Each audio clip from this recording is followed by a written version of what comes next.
Hello, Hello. Cuchira. Hello, Helen. We had a little chat before this, so we've been acquainted. But hi, everybody out there. Yeah, You're we've included in actually this conversation. we've actually had to go. Hang on a minute, let's press record because Yeah, we were already getting into it. we're already getting into it. So, first of all, I'm going to call you Tamara. Is that okay? That's wonderful. Yeah. Yeah, yeah. Where does the name Cuchira come from? I'm not sure. Couture is my superhero name. Your So, superhero name? do you want the full story? Yeah, sure. I mean, the full story is basically, and I'm sure we'll get into this more, but I grew up as an athlete. So, as an athlete, life is very rigorous and exact and trained and focused. And it's just that is your life. There's no other life outside of that. And so then when I finally left the sport of rhythmic gymnastics, um, at like 18, I moved to New York City to become an artist, a dancer, an explorer, just curious person, a person, because as an athlete, you're not a person, you're a robot, you're a machine, you get a job done. And I competed at a very high level. So that was my whole life. So when I moved to New York City, I started to explore all the facets of myself. And I eventually got into this off Broadway show, which was wild. It was like this wild rave. Literally, we were like jumping from rafters on bungees, running up walls. I mean, it was like insane. Anything was allowed. I don't even know how they allowed the things that we did, to be honest with you. And in that show, um, I discovered Cuchira.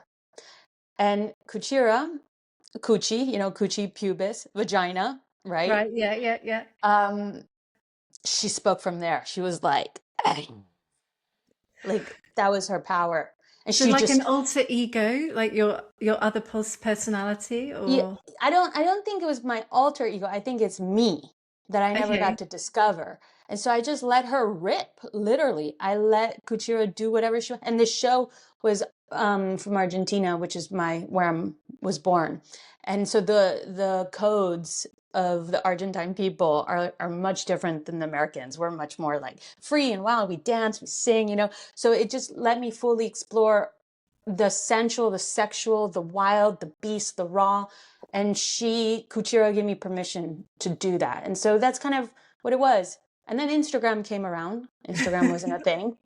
And I didn't think anybody would follow me. I didn't know. We didn't know what Instagram was at that time, right? Yeah, So I was yeah, like, yeah. I don't know, Cuchira, at Cuchira. And then everybody started calling me Cuchira because they thought that was my name, which I thought was really cool. Because I'm like, yeah, because that's actually who I am. I am Cuchira, you Yeah, know? yeah. I love that. So yeah, yeah, yeah. So she's cool. She's cool. Well, I have to say, so a little bit of background. Yeah, First let's of all, go thank back. you so much for coming on. I mean, I've been following you. So Instagram is how I found you. On someone Hmm. else's story, someone else shared this story of yours, and I was like magnetized Mm, by your energy, this wild kind of free. I was watching you move, and it made me tingle, mm. and it awakened something. I'm sure you hear this all the time, something in me that was like, oh, what is this? And so it's probably been about 6 years that I've been following you and Amazing. watching from afar. And um, I think what you do is just so powerful. So that's why I reached Mm. out and wanted to speak to you, so we could have a deeper conversation, share what you do, because I think it's so needed now. Thank you, Helen. You see me. You see me for sure. Can already tell. So so you describe yourself, so just so people know what you do, because I don't it's just sometimes it can be quite difficult to kind of label what you do, because what you do is so different. Like we've had this conversation, haven't we, that what you do isn't really being, I don't see anyone else really doing anything like what you do. So how would you describe to someone that's never met you, never seen you, what you do, the work you do now? Simplest way, what I do is I remind you of your humanity. I remind you how to be human because I think we live in a world that that really takes that away from us, Mm. you know, at all facets of our life, is trying to pull us away from our humanity. And when I say humanity, I mean like the primitive parts of us, the parts of us that, as you said, you know, when you first saw me, there was a pool. Why was there a pool? Because you saw in me what you have in you. Yeah. And, you know, and we can all see that like raw expression, that fearlessness of being who you truly are. Which is why I always say be beautiful, because we are the most beautiful when we are who we are. Mm. And we only really know how to be who we are. That's what we know. It's like innate. And so my work is really always coming back to, now it's very popular to say like becoming who you already are. But it really is that. It's coming back to the soul's calling, coming back to your true self, coming back to who was already born the day that you were birthed, literally. And that can sound really easy, but is so not, as we all know. And it's a practice, a constant practice of honoring self and remembering. I do that firstly through the body. I would say body first, because I think that the body is the most raw organism. It's where we live, literally in our bodies. It's home. You cannot escape it. You cannot put it for rent. You cannot sell it. It is with you from beginning to end of journey, right? And again, the world tries to pull us away from our bodies.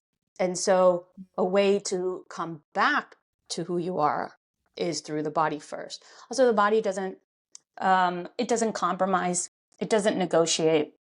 It just, it's an intelligent, present tool, we could say. So that would be the first thing.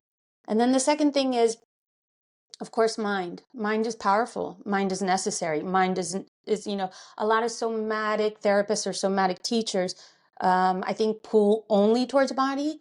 But I think we are body, mind, spirit, soul. Like Yeah. it's emotional. It's all connected. So it has to be a cohesion. It has to be a fluid dance between all. So then I'll take it to mind, and then mind body have conversations, you know, like lovers, like friends, not like enemies and not like strangers, which is, I think, what a lot of people do. A lot of people don't even realize that there's, well, two beings within you, mind, body, but also I see us as like Russian doll set. You take the doll out, you pull out another, there's many bodies within bodies Yeah. within bodies within bodies. So these are kind of like all my theories. So to simplify this, it would be body first, then it would be the authentic impulse, right? Like your authenticity, and then it would be beyond the narrative. So you have the narrative, and then you strip away beyond narrative, beyond narrative, beyond narrative. So these are the kind of the three themes I work with. Wow, there's so much Yeah, there. I know there's a lot there. It's amazing. No, but honestly, it's amazing. And I know you have a little bit, there's a little bit of yoga experience Mhm, in there, isn't there? So we could probably come back to that later if you want to talk about it. But mhm. there's actually a lot of similarities, isn't there, with the philosophy of essential kind of embodiment, coming back to yourself, being present, being in the moment, and these energetic layers. Like we're not, like you say, we're not just one thing, are we? We are so many things all at So once. many And things. And at the same time, nothing at all. exactly, That's why it gets so exactly. confusing, you know? Yeah. Yeah. Yeah. It's a massive head fuck for Yeah, it is. Which is why you can't go to the head, which is why you have to go to body first. Point proven.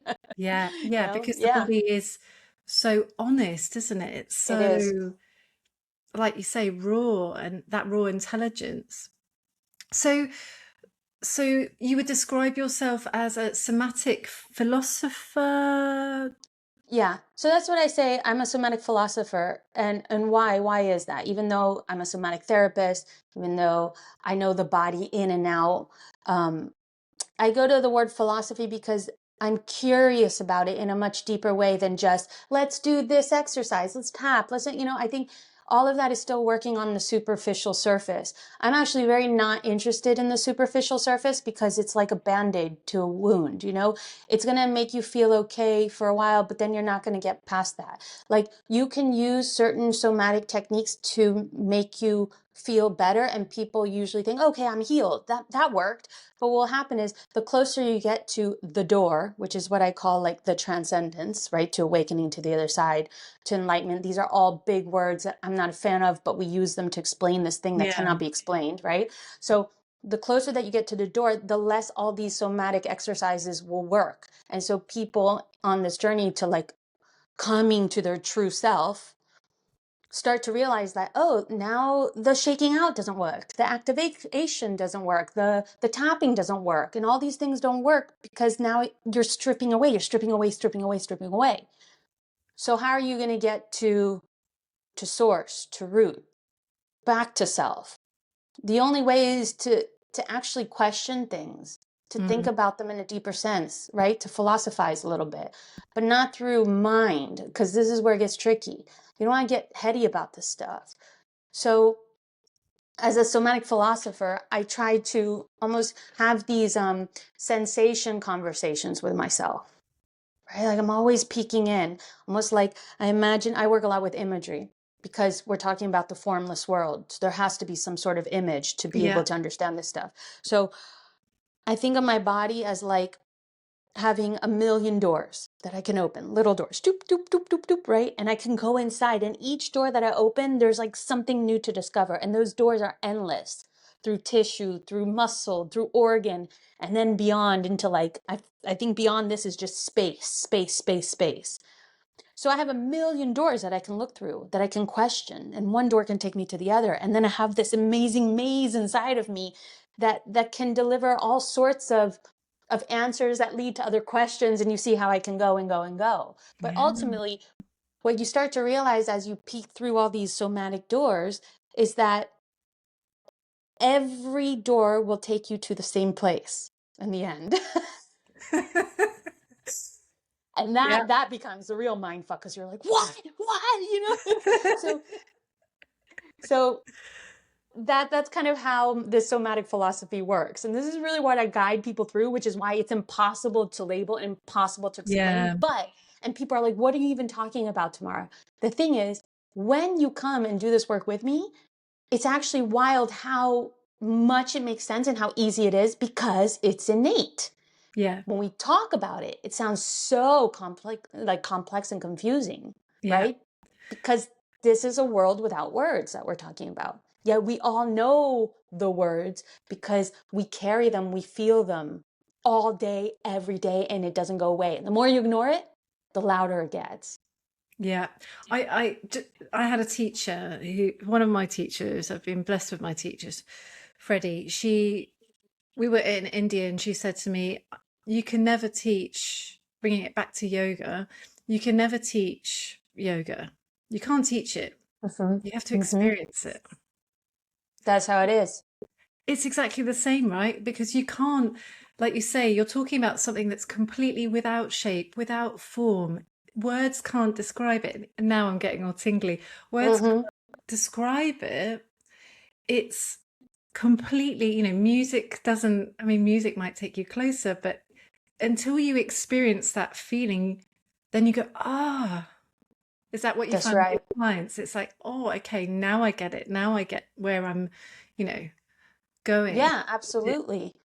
And the thing is, like, because our lives in general, of course, we all experience different lives, different ways, but in general, the life of today seems to be more static than ever, Mm. more external than ever. I mean, we are on these phones like maniacs, you know, we're Yeah. like this. This is just wild.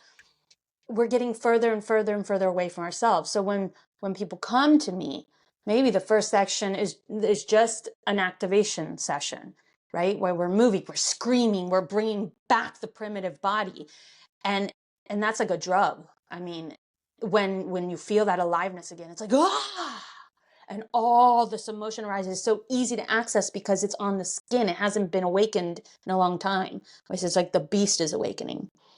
But the more that you do the work, actually, the quieter it gets, the less movement it has, you know?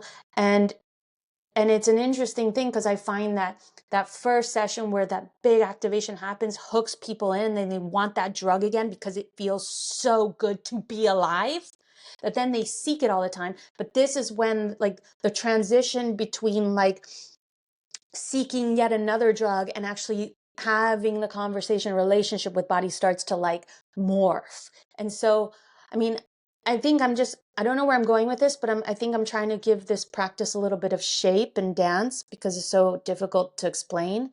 But it is like life. It's like a roller coaster, up and down. I mean, essentially, you're just building relationship with self, always with self, because we're always so external. Everything is always so external. Yeah, yeah. And so just to take it back, because I always ask people that come on to give me a little bio, and you sent me a really amazing bio. It was really lovely to read, actually. And in that, you talk about, basically being your 5-year-old self in your bedroom, Mm-hmm. and you're still like your 5-year-old self dancing and being wild. And can you just talk a little bit about your journey a little bit, because I know it's not your favorite thing to talk about, but you've had this No, it's okay. incredible career. So just talking a little bit about that and how you've got to where you are now. Yes, this is kind of like in two separate parts for me, this question. Mm. So one thing is my career and the other is the 5-year-old self. Hmm. And they actually, it's interesting because people always put them together, but to me, they're very separate, incredibly separate. Um, so the career is, I was born in Argentina. I came to the United States when I was 5. Um, my mother saw that I had a lot of, we'll call it energy. So she put me in gymnastics, and I was very small, very flexible. Um, and so I did gymnastics. It went well, but I didn't have a lot of strength because I was so tiny.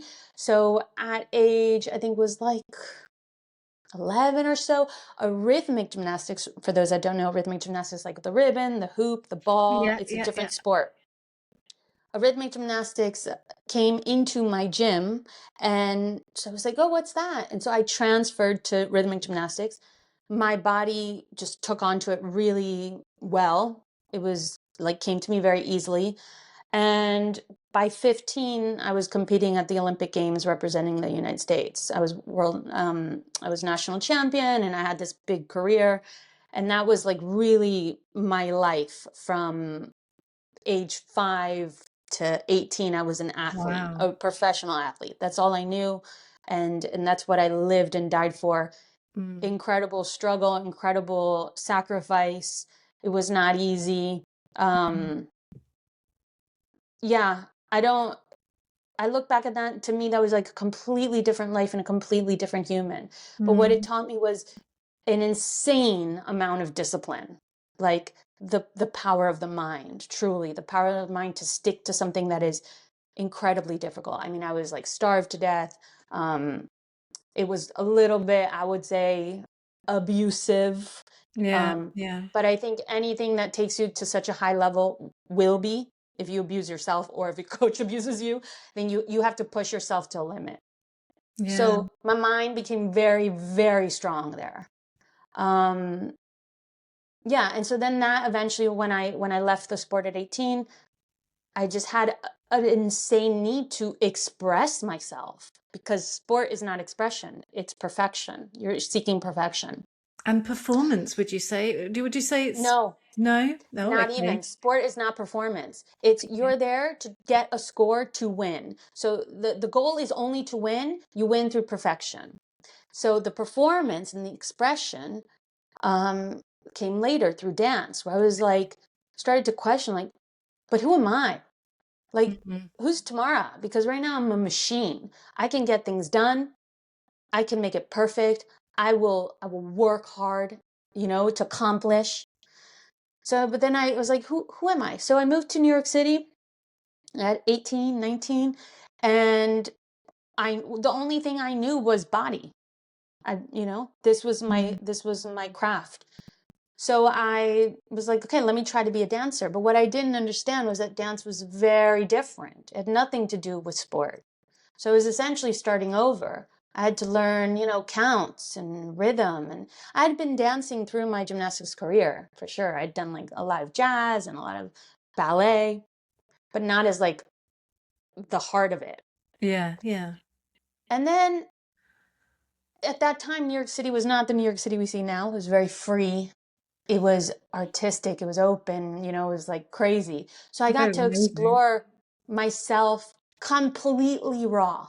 I would go to the clubs, the underground clubs at night, and just dance for 2 days straight throughout the whole weekend. Just dance and dance and dance and feel like there were drummers there and like all sorts of like interesting people from all over the world, dancing in different ways, moving their bodies in different ways, being in different bodies. And to me, this was like a world that was like, it was breath.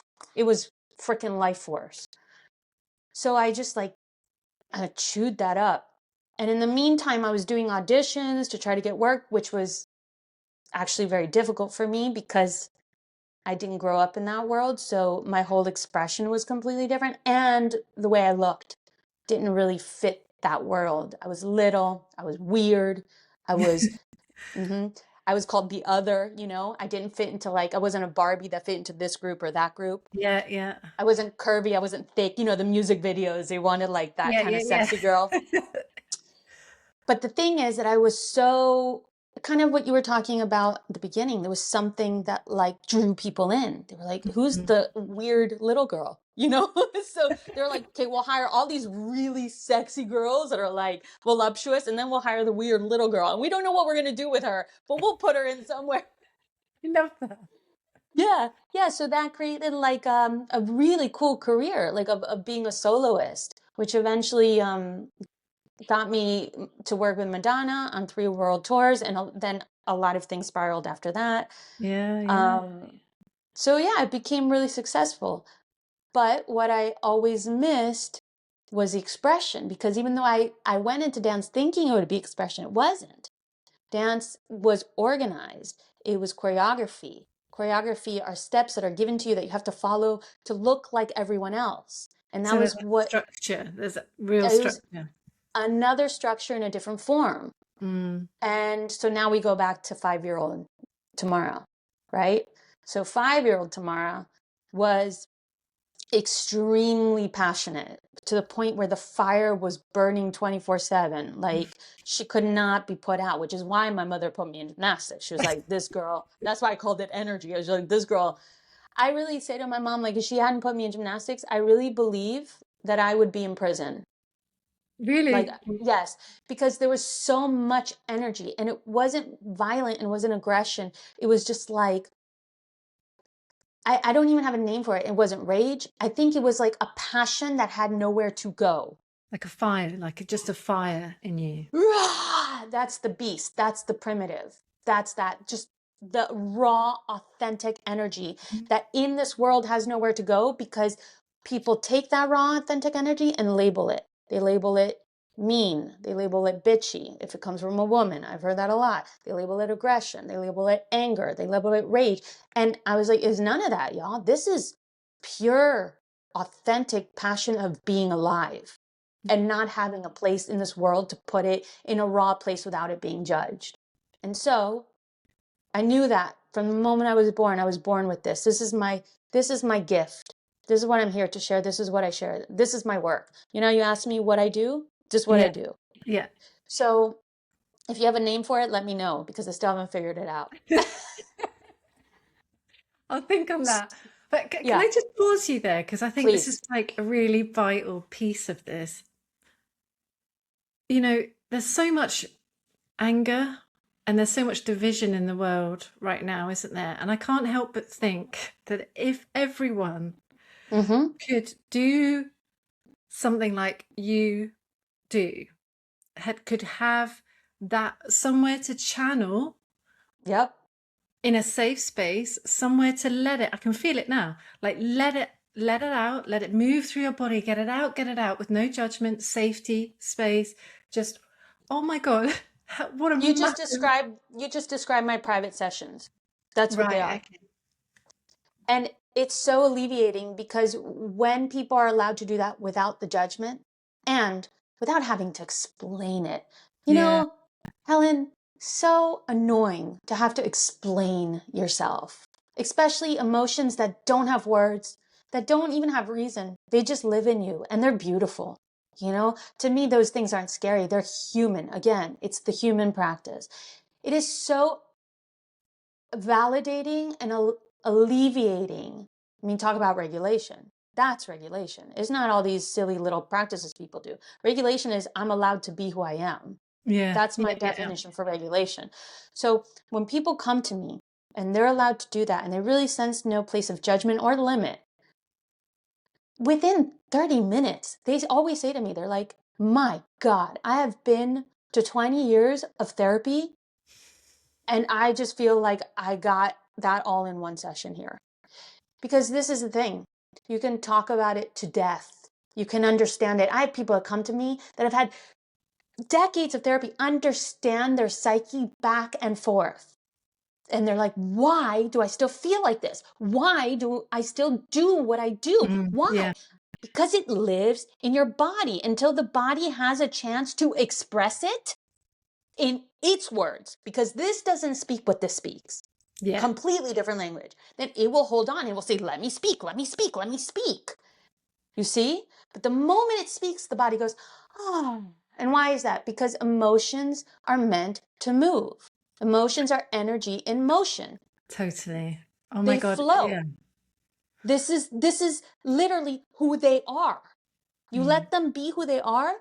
Oh, this you won't it, that's done. You're done. You don't have to keep talking about it and talking about it and talking. And in fact, it makes it even worse. The more you talk about it, the more you feed the psyche, the more you're practicing the story, the Yeah. narrative. Remember I said beyond narrative.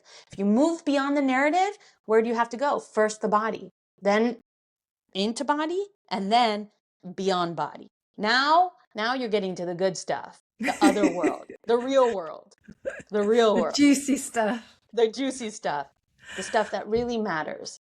See, I've got to pause you again because I think this is just so important for people to understand. And I have experienced exactly that. So I've done a lot of, and we've talked about it a little bit, I've done a lot of talking therapy, but actually for me, the body part came first. Interesting. And then I was like, I need to explore this through the mind. Yep. But I've seen it with so many different people, friends of mine, people in my family, you know, clients. They, like you said, they understand and they label it. So I am this because of this. So say it's childhood trauma, or say it's, and it's, I'm not judging anyone. It's, so I am this because of this. They've understood it, like you say, they've understood it. They've talked about it intellectually. They know what it is. But there's this massive, like you say, there's this huge disconnect because your body holds the score, you know, Bessel, your body knows, the body holds everything. And then it turns, they wonder why, for example, they've got chronic fatigue or disease is turning up or just aching all the time or just constant headaches. And it's that body like literally shouting at you. For me, last year I was in a really stressful situation and I started getting very bizarre symptoms, like half of my face would spasm. I don't know if you've heard of that before, but it really scared me. I thought I was having a stroke. And I went and the doctor was like, you could have a brain tumor.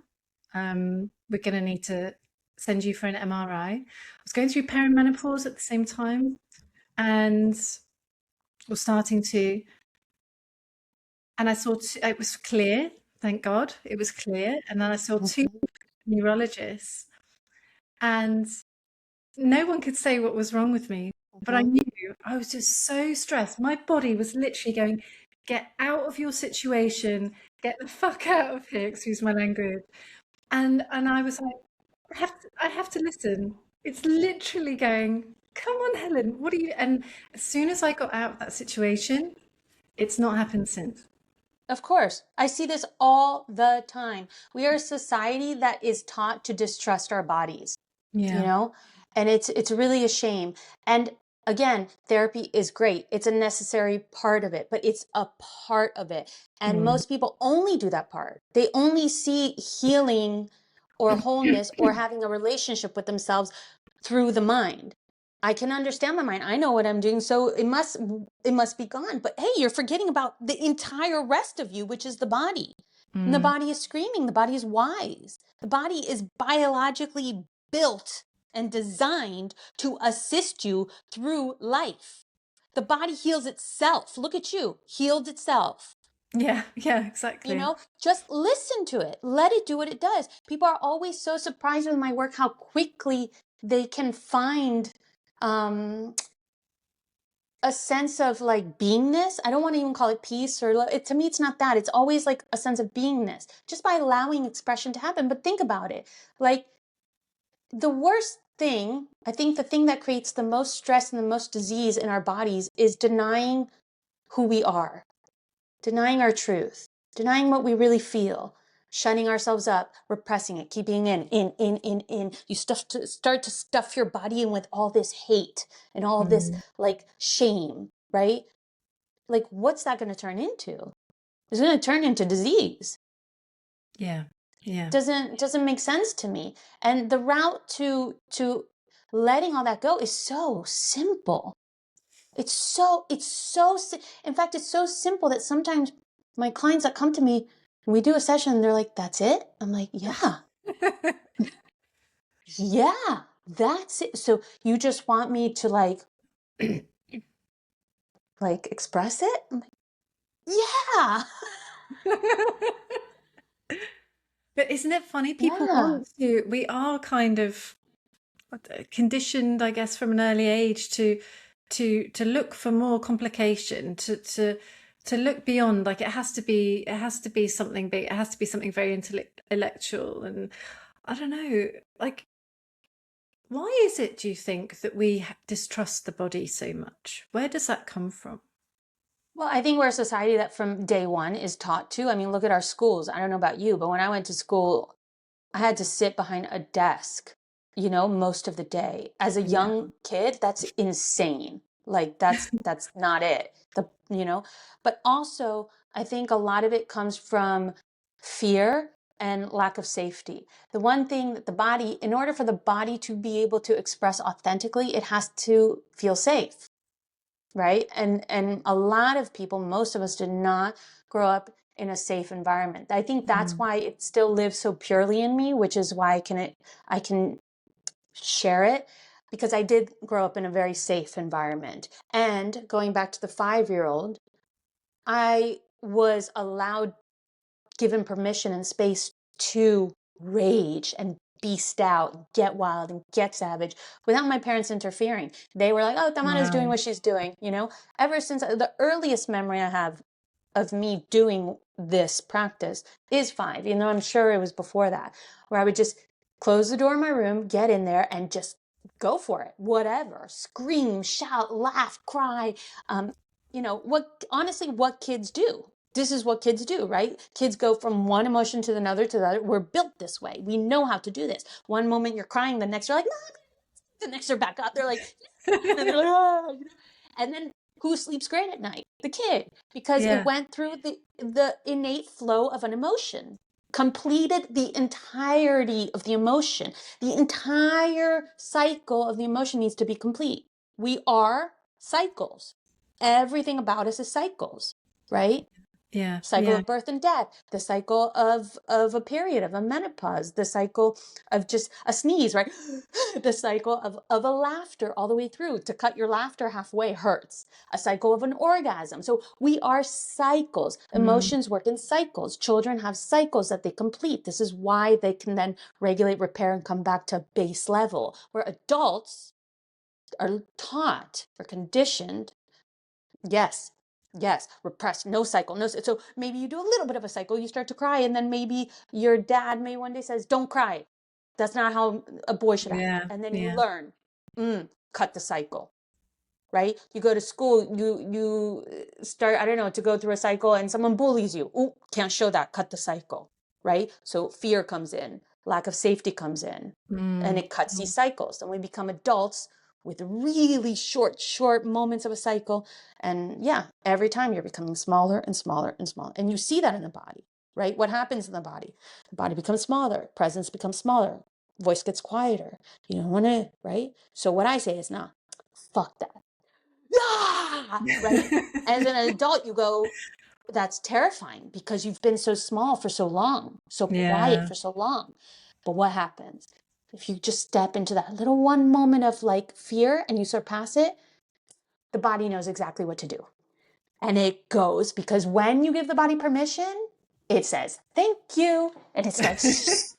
So you have this euphoric, amazing, activating experience of going through not only one cycle, but 50 cycles from 50 years of repression, right? So what happens Yeah. next? This is the activation. And this is where a lot of somatic teachers get it wrong. And I got it wrong for a really long time too. And I had to figure this out. That's only the end of the cycle of activation. If you leave someone there, this could be even more traumatizing because Right. So what's the next? nothing has been integrated or processed. It's Right. Okay. just energy. You've just moved energy. If, like Tamara, the 5-year-old Tamara, if you don't have anywhere to put that energy, it's just going to go back to what it knows. What does it know? Head.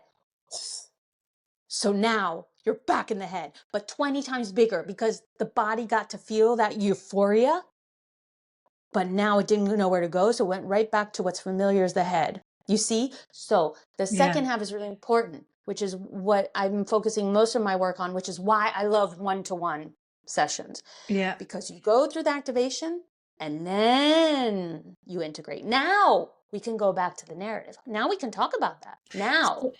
So the integration piece is taking, how Huge. does that work for you? How do you like to? So every person is different. I do not have a system or a method because it just simply doesn't work. How can I compare one person to the other? We Yeah. are so individually beautiful, and I refuse to categorize people and put them into boxes. I Yeah. refuse to, because their gift and their beauty is in that authentic self. That's what we're trying to get back to. Yeah. That's it. There is no So label. You can't. Yeah. Yeah. you can't. So for every person, it's different. And for every person during their lifetime will be different. I've had clients that I've worked with now for 10 years. And every time we meet, I feel like I'm meeting a different version of them. And I Wow. refuse to box them in. I don't know them. If we have this conversation tomorrow, completely two different people. Who are Yeah. we tomorrow? We don't know. And this is the practice. Who am I today? Who am I today? Who am I today? And not through here, but through here. Look at Mm. women. I know that you said you were going through premenopause. I am too. My God. Every day I wake up, I'm like, what is this body? Yeah. You It's so know? true. It's crazy. Yeah. Yeah. Yeah. It's a So, must. I think. so, but to answer your question about Yeah. the integration really, to me, I mean, if I had to give it a shape, it would be first letting the body express what it needs to, and then going back and being like, okay, what happened in there? What did the body say? I could ask that. What did the body say? And then we start to talk that. And then we see if it goes back to the head. I'm doing this because it's always like, right, that's the cycle. Okay, now what If does you body say? Okay, what does head say? What does body say? Okay, what do the spirits behind say? Oh, let's bring them in, like. so for people that are just listening, I'm going to describe what you're doing. Tamara is like drawing this big circle, like she's waving her arms around, and she's just drawing this big, like, woo circle of energy. Yeah, yeah, Yeah, yeah. Those are all, it's the unseen world that we're bringing forward, right? The shadow world, the unconscious world, whatever you want to talk about, or however you want to label it. yeah. No, I understand that. It's impossible to label, really. So you're creating, from my understanding, you're creating like a dialogue. It's like a conversation. So Yes. you brought out this primal, this energy, this you've activated whatever it is that needs to come out, this expression, and then to give it a home, to give it a place, to make it safe. Would you say Mm-hmm. Yes. it's like a dialogue? So instead of letting it float around, that energy just float around in your mind, be like, what the fuck just happened? Mm-hmm. You talk to it, yeah. You talk to the body. That's right. And I because all of this I've just learned through living it. This isn't, through Instagram, this isn't through social media, this isn't even through books. This is just through my lived experience. So what I do is that I have exactly conversations with myself, and I have them out loud. I talk to myself all the time. So, but I'm actually not talking to myself. I am talking to my inner village. I have an entire village inside of me of, I would say, at least 100 different personalities. Remember how we talked about the Russian dolls? Yeah, and we Yeah. all do, by the way. We all do. Mm-hmm. Um, and I allow all of them to be a part of my community. I simply host them. I'm the host. Tamara is the host. And I try to keep the village, I think, honest, humble, and working cohesively. And so when I'm Mm-hmm. talking to myself, my village, I'm asking anger, hey, what's up? Sadness, what you doing today? How'd you wake up? Joy, when's the party? Did you invite disappointment? Did you invite, regret? Because they really need you right now. So again, I need visuals in order to see this formulas, but Yeah. that's what I'm doing. But I can only activate my village by allowing them to dance.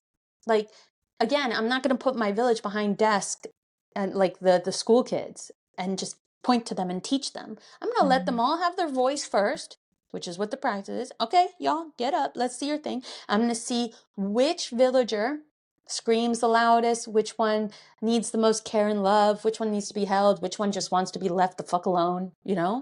And then I'm going to gather us around our community, usually around my belly space, my gut space. I'm gonna be like, all right, who wants to say something?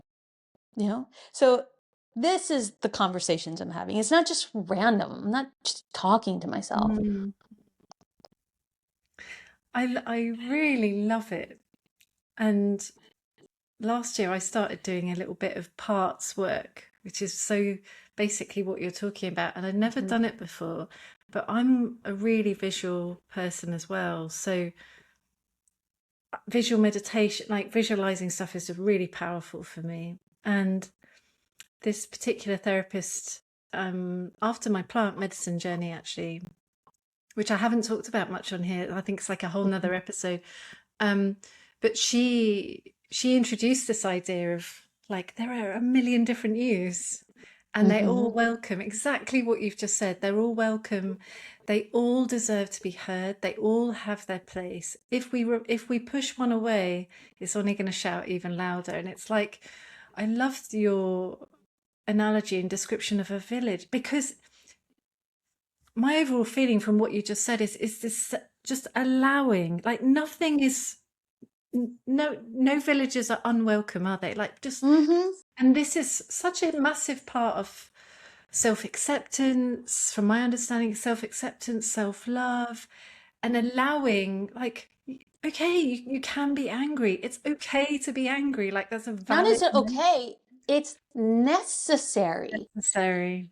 Necessary. I'm actually building an anger course now. It's very thorough. It's very good. I'm not done yet, but I think in a couple months it'll be up for sale. But this is the thing with emotions like anger, emotions that our society has labeled as bad, not because they're bad emotions, but because they are bad behaviored, meaning that one did not learn how to honor the emotion.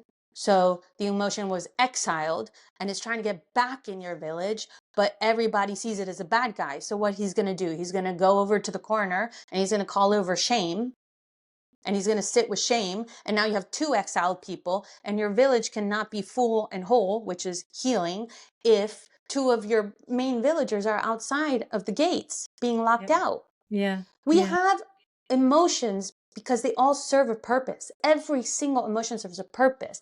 And I really wish that was emotional education, because if people would understand that each emotion has a purpose and place that is essential to your well-being and to your entirety of who you are and how you function, how you navigate through your inner and outer world, then we wouldn't have these problems. But because the bad emotions can't exist, they get repressed, they get tucked away.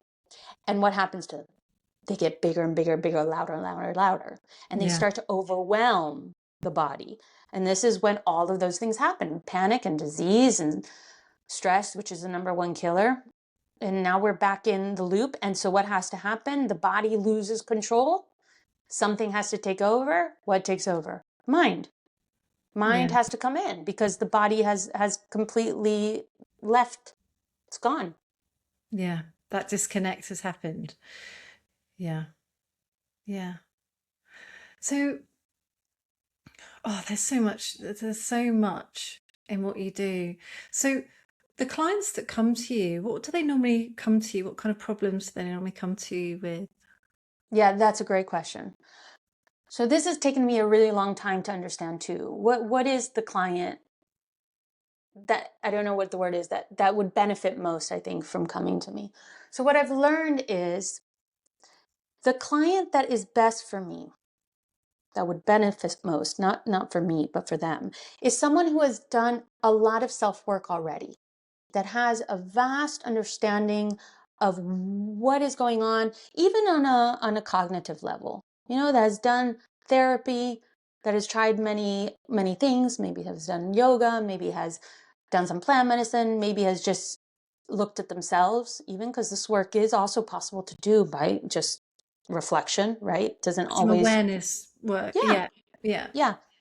um and they've reached a point where they're like, okay, I can't get over this next step. Like, I don't know why I'm stuck here. I'm stuck here. I'm stuck here. Yeah. Maybe it's something they feel in their body. Maybe it's a behavior they see happening over and over again. Maybe it's the mind that keeps looping back to same story, when they know already. They know, but they don't know. So that's usually the client that I think benefits most. But again, I've also had people that have never done anything and they come through and in one session they have a massive opening and awakening, like you were telling me your story, that you just need one moment to awaken something that is dormant. It's not gone, it's just Yeah. asleep.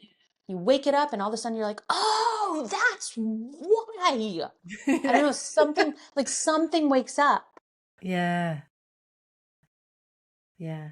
And that's like a portal, isn't it? I found, because there's never just one moment like that in your life. That there could be one initial one, and then it's like it's like a portal. It's like once that's opened a little bit, and then you go, then there's no going back after something like that, is there? No, no, no. But the thing is, like, you will, I find that you have this portal, you're right, there's an opening, you're like, oh my God, I can see all the way over there in the vast distance. But your body is still here, Yeah. right? You can see it. So I get these people too. They're like, I know there's something there, but I'm here. Like, why am I still here? So it's like, again, the visual of the door, like you're just trying to get closer to the door every time.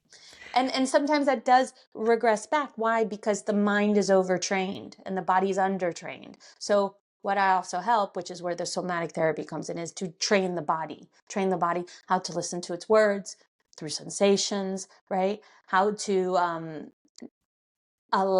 give permission to enter body and relax mind. So I always say, like, tell the mind to go on vacation. When we start, just tell the mind to go on vacation. We don't need it right now. And so it's, again, like you have to think that because this world is so mind heavy, it's like going to the gym, right? If I do 100 pull-ups or something, my biceps are going to be really strong, but my legs are going to be tiny. So our heads have been worked out to death and our bodies have been completely ignored. They're waif, they're tiny. Yeah. So I like to, because of that reason, I work more with body too. Like, let's strengthen the body. Let's give it more power. So like level up, to level it Yeah, all up so it's that's even. it. Yeah. Yeah. Yeah, that makes total sense. And this portal thing, I think another, certainly from my experience, and I think from people that I've talked to, you're at the portal and you can see it, but the fear, It's always going to be fear. Always. and it's been the same for me personally, like Yeah. massive, especially if you have, for most people have experienced some kind of trauma in their childhood, or some kind of, like you were saying, feelings of being unsafe. Um, and so your body and your mind have essentially kept you safe. And Hmm. this is a mechanism, isn't it? Your nervous system has kept you in some kind of safety pattern.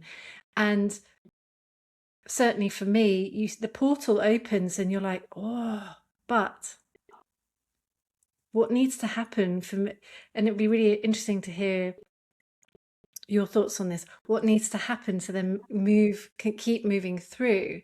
For me, it was sometimes just trusting, like just trusting source, Mm-hmm.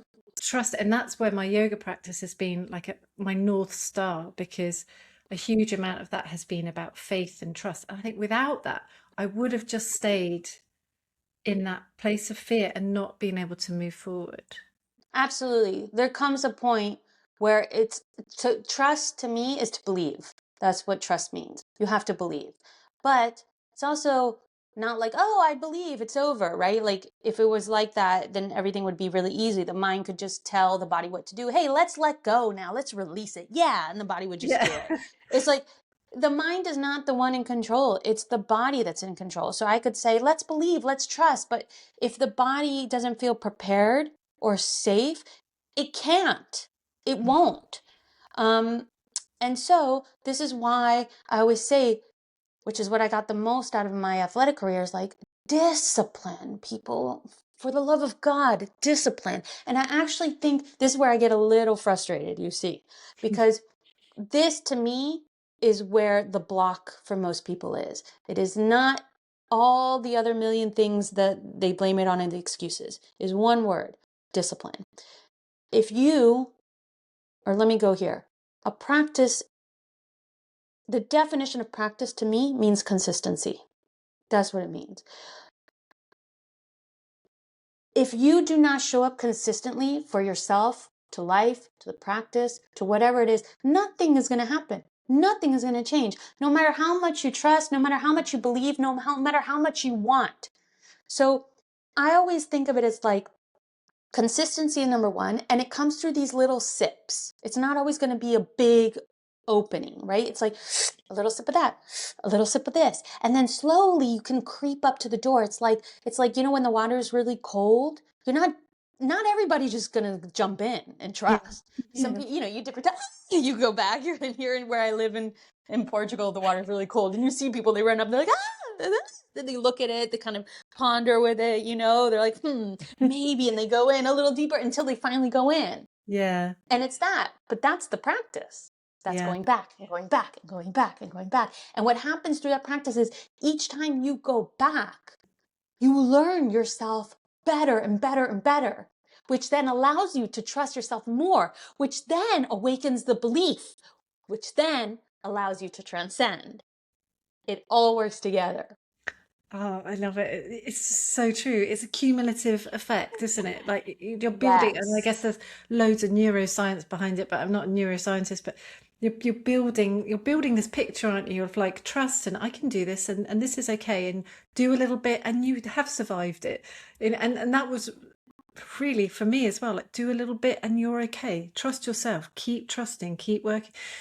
And I And with think, you, wasn't there like you had the moment of awakening when you went to Nepal, right? When you had the first yoga session and you were like, yes, but then there was a break, right? And then you went back to yoga. So sometimes the break can be a physical break, but it's mm, not. But notice in that break between the awakening and going back to your practice, you were still practicing. You were with it. You were pondering. You were reflecting. You were thinking. You were digesting. You were marinating in what had happened, right? It wasn't just mm. like, oh, well, that didn't work. Whatever. Bucket list done.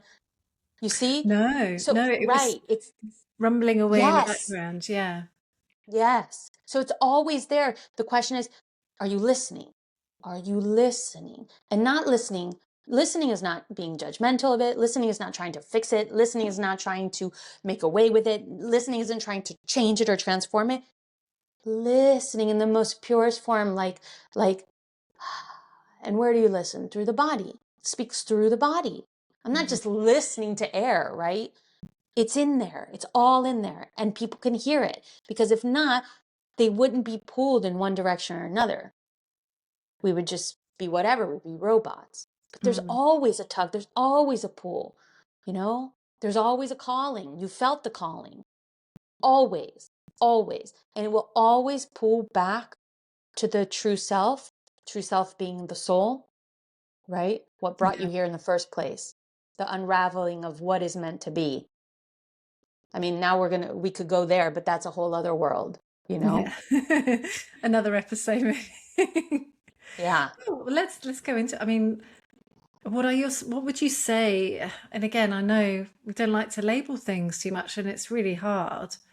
Um, but what would you say is your spiritual or religious belief? How would you describe that? Your view I of am the world? here. That's it. I am here. Like, I'm here.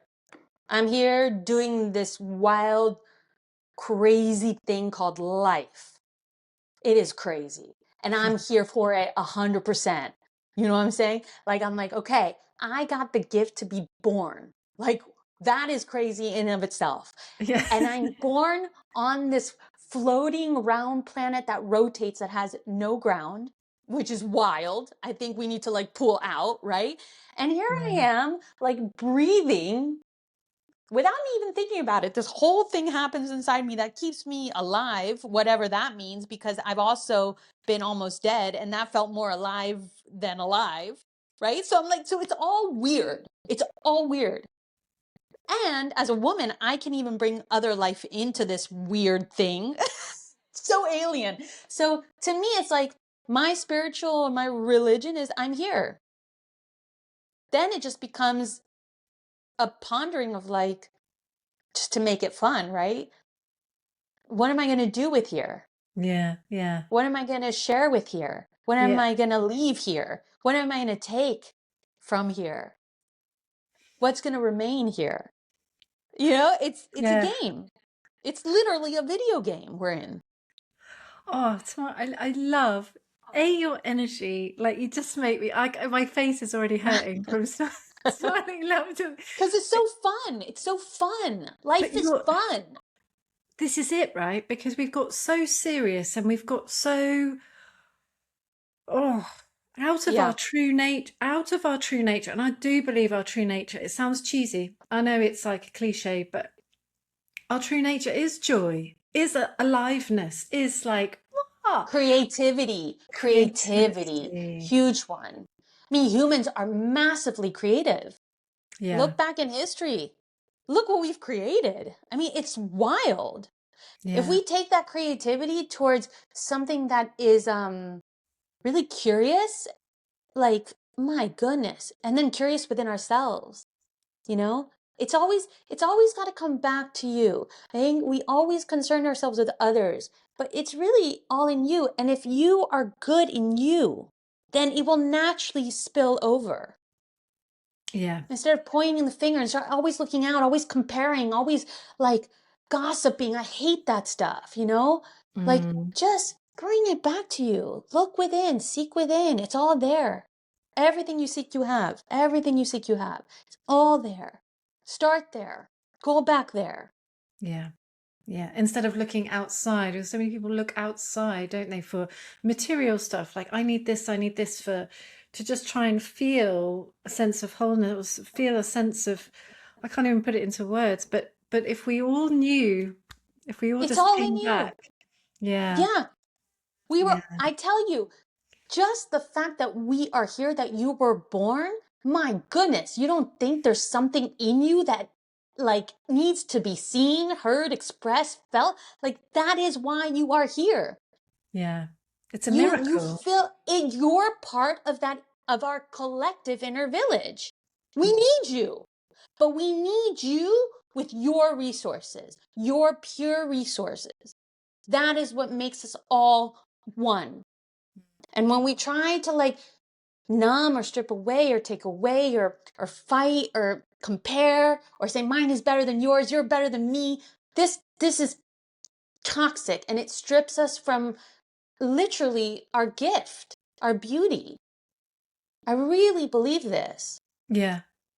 And I think that's the other thing that really drew me to you is that you just seem to have absolutely no ego, No, which it's that's old. That's gone. That's shit to me. It makes no sense. It never made sense to me. I'll be honest. It never made sense.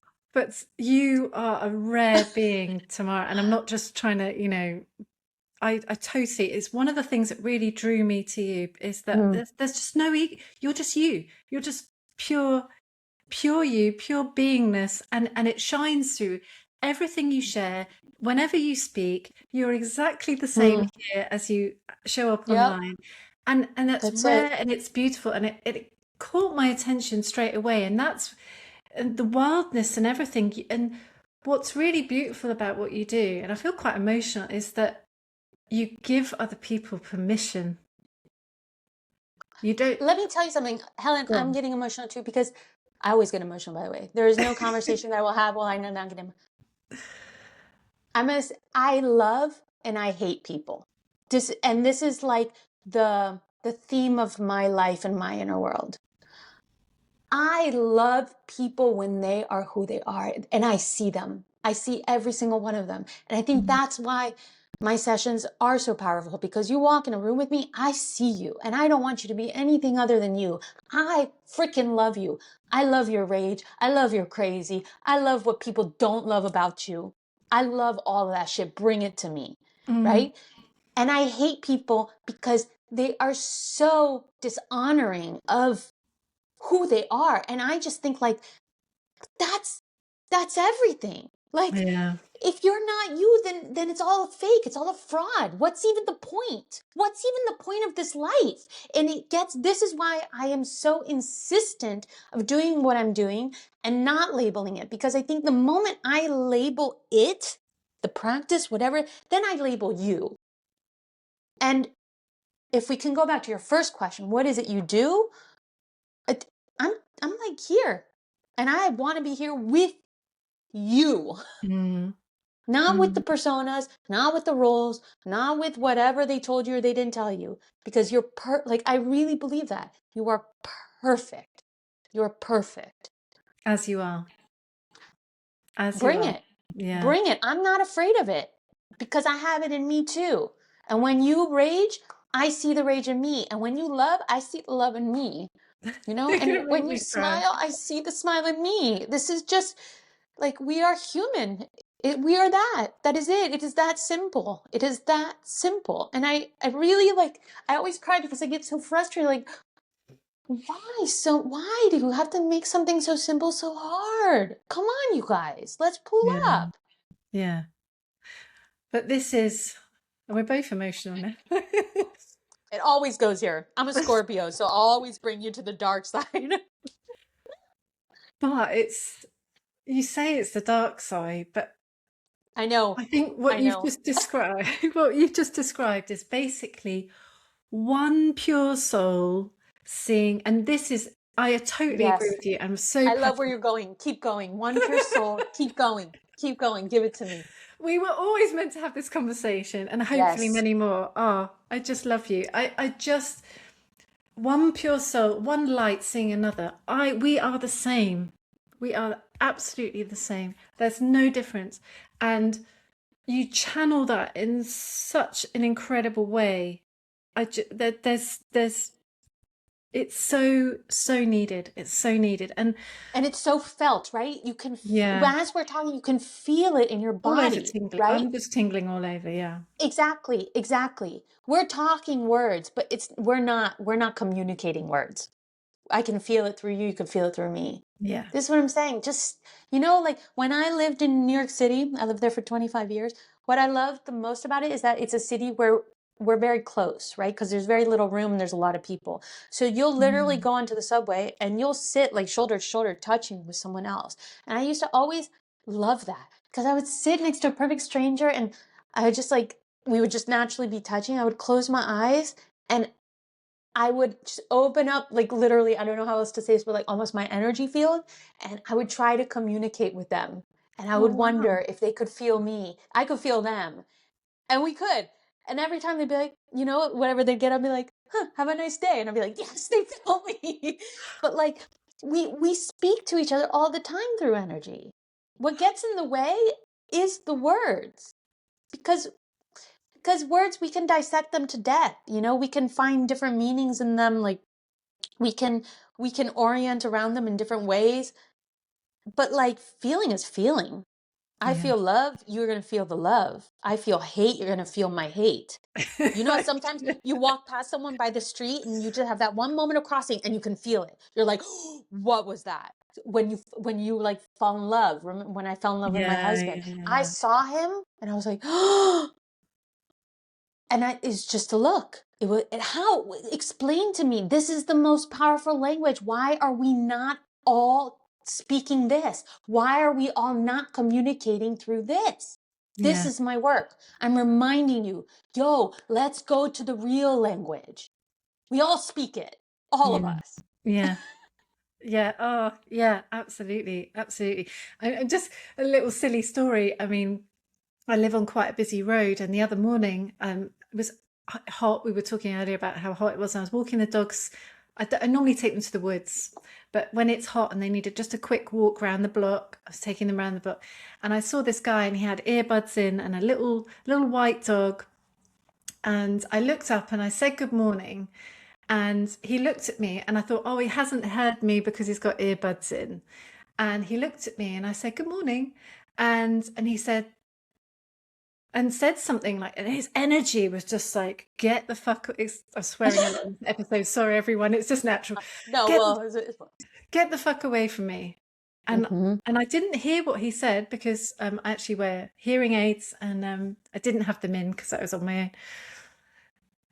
And I turned round and I actually said, sorry, I didn't hear what you said. And he said, keep your dogs away from my dog. And this guy, his whole energetic field Yeah.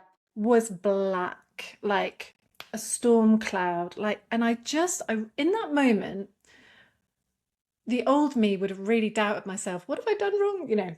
And I've done a lot of work, still working on it, that kind of self-worth piece. But I was like, whoa. And massive part of me wanted to go, are you okay? Like, Mm-hmm. what? Because he was clearly not okay. And Right. that you're so right. And I love that story about you sitting on the subway and like wanting to channel in, because in London, you go on the train, nobody looks at each other. I hate it. In fact, I've stopped going to the gym for that reason. No one looks at each other. No one's like, and I'm like, we're human beings in the same Yeah. space. Like, Yeah. smile, interact, share. Like, Yeah. we might be dead tomorrow. Like, Yeah.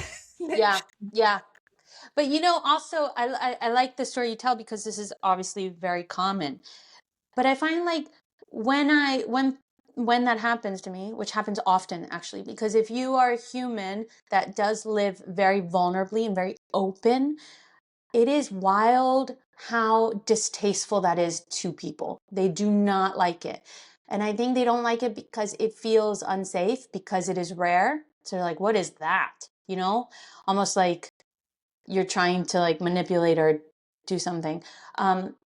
So what I tend to do, and this is a practice that I do all the time, as I walk on the street, I I imagine us, again, a little imagery, like we're all bubbles, like we all have those beautiful bubbles around us, and like our bubbles can squash into each other and they can morph together and they can become one big bubble. And I sometimes imagine like so if I was crossing that guy and I felt his energy, I'd just be like, my bubble is smashing into you. You know what I mean? And I feel like if I just have like a silly little thing like that, like I swear this person can feel it. And there'll always be like a little like lowering of energy or smile that comes. Like, yes. And when there is an energy that is very opposing to mine, if I'm walking around in like a loving way and someone else is a little bit darker and more hateful way, then I'll just stand there for a while. I won't say anything. I won't look at them. It's just like stand. And I notice that just by having my calm energy, it calms them. It gives them that sense of safety. We can feel it. And actually, I've had sessions with my clients where not even a word has been said. They walk in, we just sit there, I don't know, and it kind of unfolds on its own. Energy is big. It's big. I Yeah. mean, look at dogs. They don't Yeah. talk. They're all energy. Tell me about, so you've got two beautiful little doggies. My boy. Well, I have three. One is already on the other side, Capo, I'm, right? yeah. He's my baby. Yeah, he's my original OG. And then I have two presently here with me, which is Gancho and Pancito, my little two chihuahuas. They're hilarious. The dogs are hilarious. So I never cute. wanted kids. I wanted dogs. Oh my God. And you posted this story of Ruben, your husband, like Oh making yeah, out with your little, oh, they're just, everyone go, you have to go to Instagram and have a, they are just gorgeous. And they're I was beautiful. gonna, do you know what I was gonna say? Because Mm. I know that death is one of your favorite I subjects. love death. Yes. And I love to talk about it as well. And then there's still so much negative energy around it. But was it last year that Capo transcended? How Yeah. do you like to describe his passing, his death? Yeah. Transcended. I think he moved on to a better world. So honestly, I think he's joyful, very, very joyful right now. Yeah. I I remember going onto Instagram and seeing you cuddling him, and I was with you. I was Yeah. going out like I was so with you, and the way my dad died Mm. oh yeah, it's a year and a bit ago. And when he died, and I was lucky enough to be with him for like 5 hours when he was starting to cross over, so he was halfway between, and it was the most amazing time. Like I saw Mm. him, I talked, Mm-hmm. cried. It was, and when I wasn't there at the moment, I think he waited until he was alone, like a lot of people do. Yeah. But the experience of his death basically reaffirmed everything I had ever hoped or believed. It absolutely made it true. And when you were experiencing Capo's passing over transcension, I'm losing my words now. Um, I just I loved the way you described it was how I felt about my dad. Mm-hmm. Because you weren't angry, you were feeling your emotions, you were moving through it. It was an acceptance, like death is as much a part of life as birth. It's just natural. It's not the end. It's not the No. thing we need to be afraid of. It's not really negative, scary. Oh, let's put it in a little box and wear black and so I really would love it if you would, and I know you had this experience with Ruben as well, like mother Mm-hmm. experience. So feel free to talk around My any. goodness. Well, thank you for sharing about your dad. How does it sit? How does it sit now? That was a year ago. How does So it feel now? it was January last year. So it's, I talk to him all the time. Yeah, that's the thing. That's And the thing. when I say it reaffirmed what I believed, I always thought that, this Einstein thing, energy doesn't disappear. It never made sense Mm. to me that a person could be here with all their memories, all their energy, all their everything, the energy that we've just talked about, that can't just disappear. Like Mm-hmm. again, I'm just tingling so much with our I conversation. know it's the thing. Yeah. And when he died, I saw it, and a friend of mine, Lisa, her mum had died only about 6 months previously, and she talked in such a beautiful way. She said her mum's death was a miracle, like Mm-hmm. miraculous and beautiful. Mm-hmm. And I experienced the same thing. It felt like I had to be there. You know how some people can't be there? For me, I wanted to be there every single moment that I could. Like I Yeah. wanted to just soak it up because it felt like something so important, so special. Like this is aliveness. This is being. Yeah. This is here. This is now. And I need to witness this, and I need to hold all of it. And I let myself feel it, and I cried and I did all the things. I laughed. And Mm-hmm. to answer your question, when he died, a huge amount of his energy went into me. And my dad was a beautiful man, but he had loads of unsolved stuff.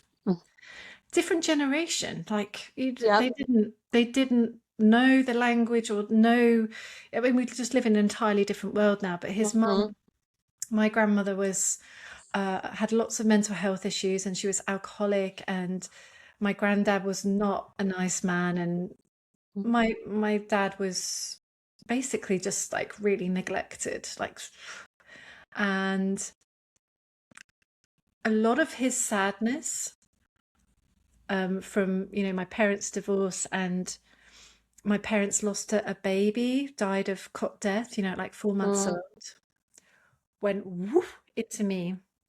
Mm-hmm. Yeah, this is like a whole nother conversation of like our Mm-hmm. healing path. But I was, even the days after my dad died, his mannerisms were like really coming strongly through, and I loved it because my awareness of the village that you talk about was going, whoa, hey, Mm-hmm.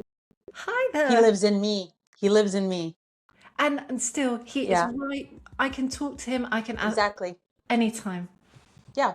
We're more than these bodies. We really are. Gosh, when we go to, thanks for sharing that. That was beautiful. Yeah, death is something that I hold like a treasure. It's always been with me. Even as a little kid, I've been fascinated with death. Not because it's a mystery. I mean, the truth is, none of us really knows what happens, right? Because there's yet to be anyone that comes back from it.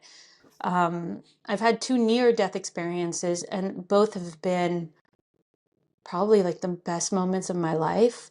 Wow. Yeah, where I have felt the amount of peace and love is so ginormous. Look, like just think, it's so overwhelmingly huge. You're like, holy shit, this is what I'm made of. Like literally, it's what we're made of. So you get to, at least for me, when I kind of did that little passing, where whatever that means, I'll never forget it. And then most recently, when my husband had this crazy, just random death. Like literally, he was dying. They told me that he was gonna die. He was at a jujitsu competition, totally fine, 33 years old, super healthy, super buff, super athletic, like no problems. All of a sudden went down. They still don't know why. They couldn't figure it out. But something was eating him alive, essentially. And This so is he went, this last year? was, Is it last year, year before? no, I think it's been like a little bit over 2 years now. Oh, it feels So so recent in my memory for I some know. reason. Well, it feels that kind of thing, yeah, it takes a while, I think, to like digest. So from one moment he was fantastic, and the next day he was dying.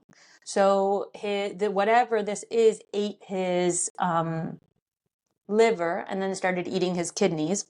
God. Um, and they actually told me when I went out, he'll be dead tomorrow. And the next day when I went, somehow they had gotten him a liver transplant. And it was in a moment when this disease randomly, not so randomly, stopped for a moment so that they could put the liver in, because it was a kind of thing where we can't put it in if the disease is just going Yeah, to eat yeah, the new yeah. organ. And it took, and he's alive, and here we are again. Wild. But the coolest things, I think this is all actually very cool, is that I, again, got to experience through the many deaths, my own near deaths, the deaths of Capo, who was he's my God, literally, and this kind of death journey of my husband, is the acceptance of death and what it does to me. And it's this really interesting thing you kind of tapped onto, is that in this way, because of course there's many different ways that one can die, and depending on who you are and your story and how it happens, it can be very traumatic. But for me, death always brings this cathartic, euphoric experience, and I can't quite explain it, and I'm still trying to understand what it is, but it's almost like, oh, you served your time. Oh my God, it's so beautiful. Now you get to move on to what's you, the real you, without the form, like the true expression, all of you. I think that a big part of us being in bodies is trying to get to that source in a body, which is the most difficult. It's so hard, because the body is finite. It's not infinite. So when the body dissolves, I feel like now you can be infinite. And so this feeling of like, when my husband was dying and I thought the next day would be dead, all I could think was like, oh my God, Ruben, now you get to be infinite. You get to be all of you, and you're so big. You're so beautiful. You're so, oh my God. I think that we can only access such a small amount of who we are in a body. So for me, death always reminds me of like, oh my God, I'm that big. I'm that, like, it's so immense that it overwhelms me with, as you can see. Yeah. So again, if we're going back to the work, this is what I'm always trying to remind people of, like, remember, you are that big. What are you doing worrying about this stupid little gossip that your friend said? You are that big. And I think that's why people have these, like, if they cannot awaken in a lifetime, I really believe that right before that last breath is taken, they will awaken, because that's it, they're free, you know? But I also very much honor the journey of life, because I think it is where we get to practice. It is where all the pain is, and the suffering, and the joy and the love. But I really honor pain and suffering. I think it's actually, I find it quite beautiful, to be honest. I think this is the artist side of me. I think that it deepens our experience, and it gives us a contrast that obviously leads to gratitude. Yeah. You know, Yeah. death is massive. And Capo, I mean, the way this boy died, it was so beautiful because he lived it that way. I think that was the thing that I learned about Capo, my dog. He lived in the essence of who he was 100%. Not like humans. You see, humans can't do that. We can't separate. But a dog can separate. A dog can be exactly who he is without apology, and then when they die, they're still that, but free. So that's Capo's death for me. I mean, it's like he's still him more than ever. I can feel him in my chest all the time. Right at your heart. I Where just he laid his head. Yeah, it's beautiful. I don't miss him. I don't miss him because he's still like literally 100% with me. And it was the same with Ruben when he died. Like, because he was, on machines. He was dead. And I didn't miss him. I felt him closer and closer and closer. It was wild. And I think that's where the euphoria came. I was like, oh my God, now you're not next to me. You're in me. This is so cool. You know what I mean? oh, I'm kind of lost for words because all I want to do is hug you. um, Virtual hug. yes. Yeah.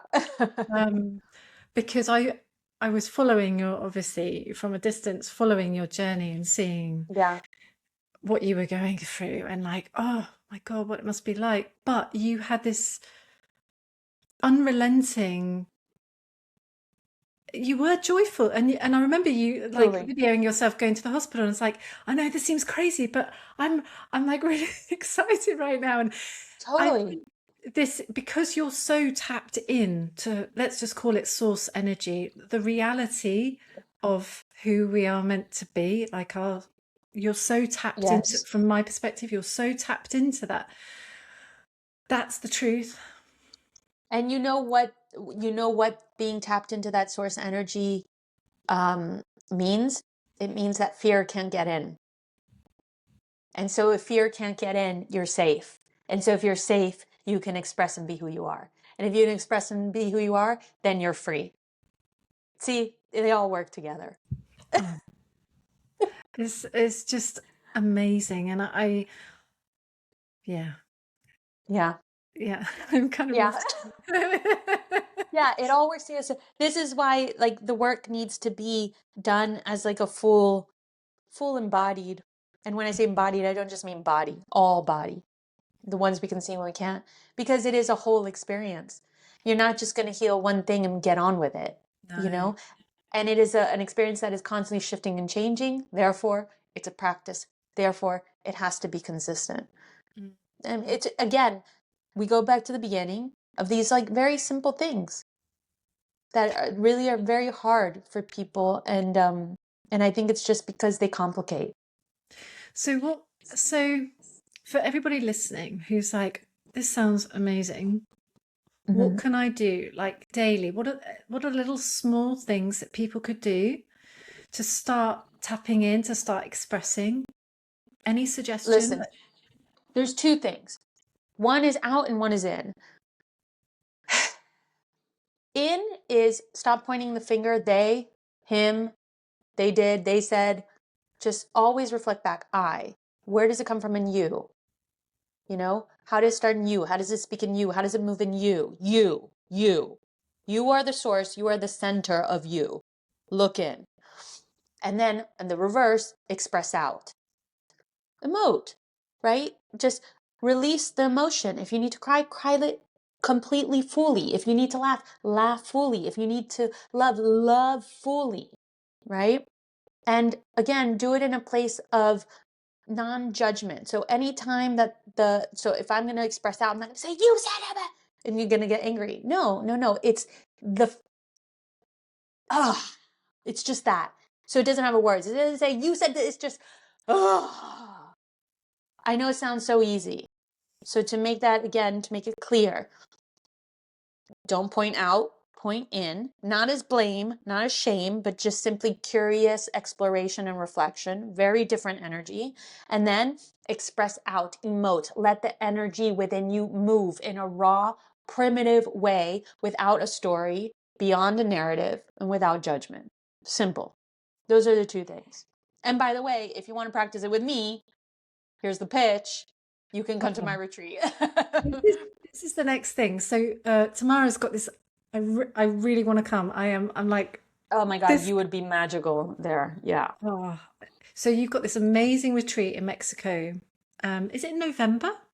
When So is it? November 4th through the 10th, and it's in Yelapa, Mexico, which is right off of Puerto Vallarta. It's a little island.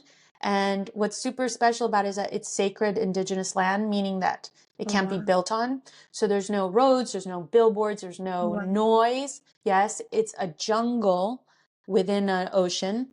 I don't think it's an island, but it has an island feel.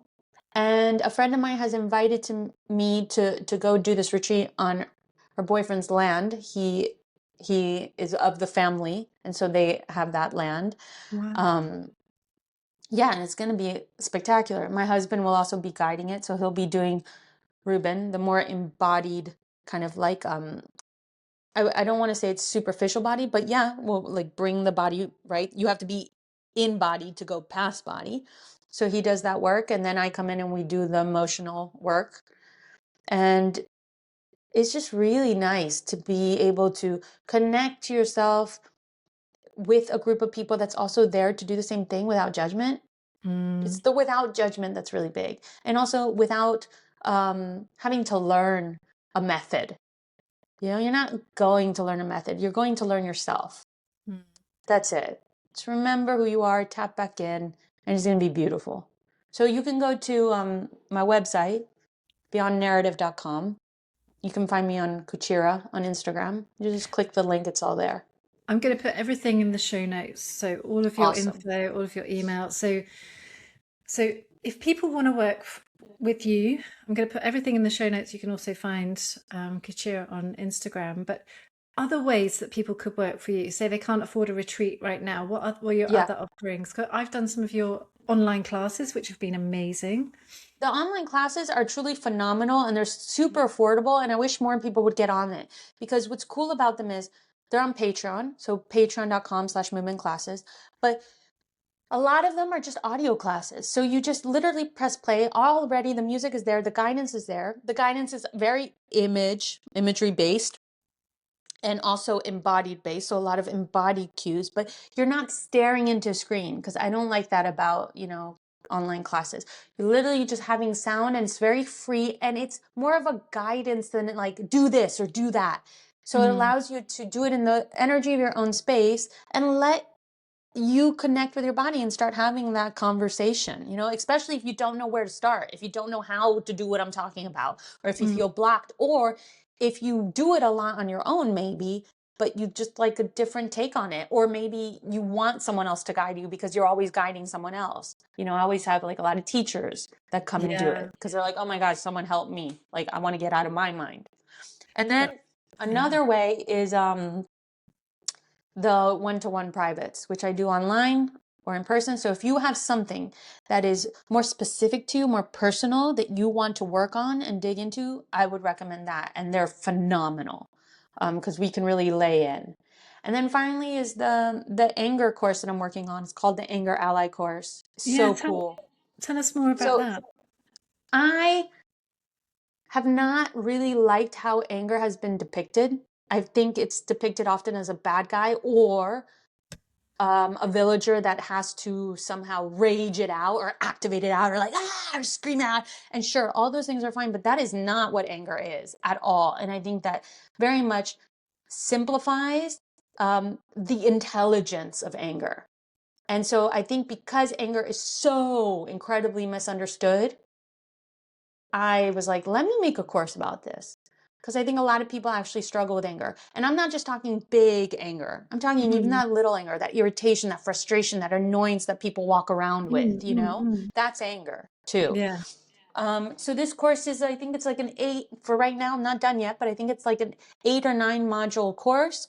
And it starts with just like the understanding emotions in a general sense first, and then pulling more into anger, what it means as a villager, but then anger as like just a human trait, just not a thing that needs to be fixed or a threat, but just a yeah, natural institution of our biology. yeah. Um, and so if you struggle with anger on any level, this would be fantastic.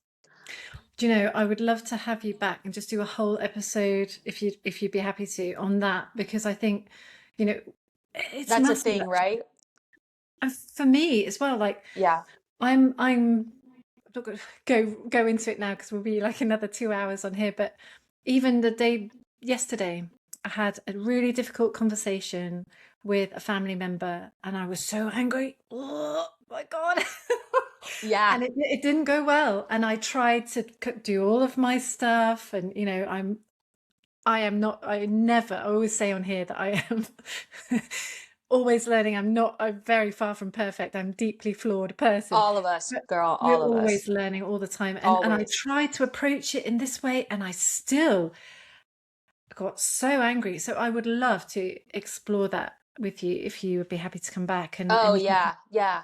Maybe when the course is done, we can get back on and talk about it yeah, because it's yeah, a fascinating emotion. It's so intelligent, so complex, and again, so misunderstood, mm, incredibly misunderstood. And yeah, also anger of how it works through women versus men, like it's a whole thing, this anger yeah. thing. Yeah. So you can definitely do that. That would be awesome. Yeah. I'm into Let's it. Great. That would be amazing. Let's do that.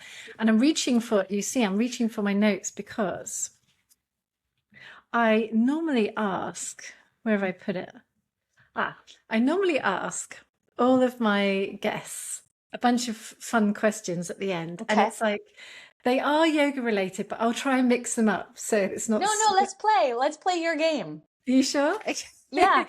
So the idea is to not think about it, just say the first thing that comes into your mind. Cool. Okay. That's easy for me. um, okay, so the first question I'm gonna change it slightly. The first question: what is oneness? Hmm. That is that. Oneness is oneness. Yeah, No, it's that. The silence. love that. Love that. Okay, question number two: Mm. consciousness is. Oh, girl, you're going deep and you want it simple? Just say whatever. Yeah, Consciousness is being. It's being. being. Number three, my favorite practice, my favorite personal practice is. Having conversations with myself. Mm. All sorts. Really fun ones, really stupid ones, really feisty ones. I love having conversations with myself. Mm. I Mm. love, I love being alone. If I could be alone for the rest of my life, I would, and I actually can, but this is a big fight with myself. But that's deep, so we won't go there. But yeah, Maybe did I next. answer it? Yeah, Yeah. yeah, yeah. Yeah, no, it's perfect. Um, leggings or baggy pants?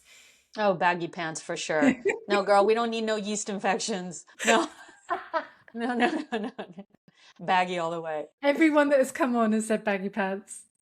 My Yeah, people. because that's wrong. It's just wrong to have things tight on you. No. I've actually got some bamboo ones. They're the only Oh, they're leggings I good wear because because it's they totally, breathe, right? yeah, and they're it's so soft. They're really good. Um, okay, must read book that's changed your life. I don't read books. Ooh, Yeah. I actually take in very little information outside of myself because I find that there's so much inside of myself. I've never gotten bored with myself and my thoughts and my feelings. I'm so in love with all the things that happen inside of me. I don't need to outsource. I don't feel like I need to outsource. no, why would Mm. you? It's fun in here. It's real fun. I want to get in there too. Like, It's real fun, girl.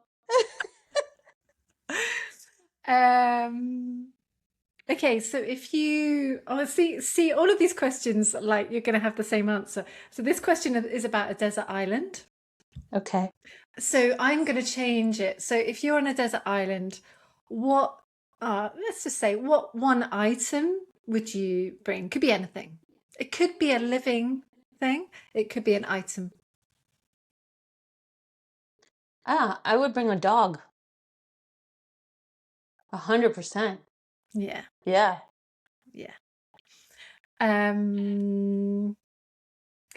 Ashram or yoga retreat?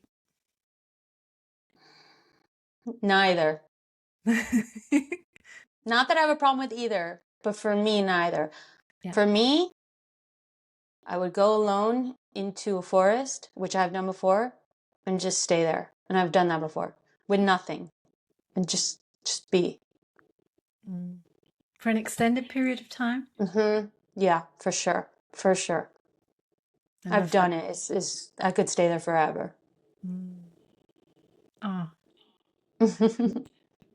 Um, devotion for me looks like, Honoring my truth. Yeah. and the last one, life is. Life is fucking beautiful. Life is a gift.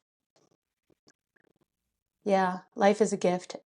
And so is death. Hmm. I think that's the end. That is the end. There's nothing more to say. Thank you. uh, Oh my God, so much. Like, Helen, thank you so much. you are lovely. You are lovely. And I want to say you're an exceptional listener. And that's rare. So thank you. My pleasure. I can't wait to talk to you again. I love Thank that we're like two crying women at the end of this, but it goes to show that we're both very open and available. That's why we cry. And I think that's the most beautiful thing. So thank you. It's so nice to speak to someone open and available. you. Thank you Oh, very much. Yeah. right back at you. Thank you. Thank you so much.